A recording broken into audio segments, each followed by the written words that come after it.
5 லட்சம் பேர்களுக்கு வழங்கப்படும். ஒவ்வொரு அம்மா இருசக்கர வாகனம் வாங்குறதுக்கு 25,000 ரூபாய் மானியம் வழங்கப்படும். அதே போல இன்றைய தினம் எப்பொழுது பார்த்தாலும் ஸ்டாலின் பேசுறார். இன்றைக்கு குடும்ப தலைவிக்கு மாதந்தோறும் 1000 ரூபாய் உரிமை தொகை வழங்கப்பட்டதாக சொல்லிட்டு இருக்கார். இந்த உரிமை தொகை அண்ணா திமுக தொடர்ந்து கொடுத்த அழுத்தத்தால் திமுக அரசாங்கம் கொடுத்தது. உடனடியாக கொடுக்கலீங்க.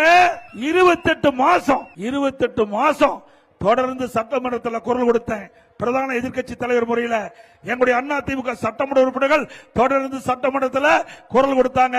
அண்ணா திமுக பொதுக்கூட்டத்தில் பேசணும், பேட்டியில நான் கொடுத்தேன். தொலைக்காட்சிக்கு பேட்டி கொடுக்கும் போது இதை தெரிவிச்சேன். பத்திரிகையின் வாயில அறிக்கை வெளியிட்டேன்.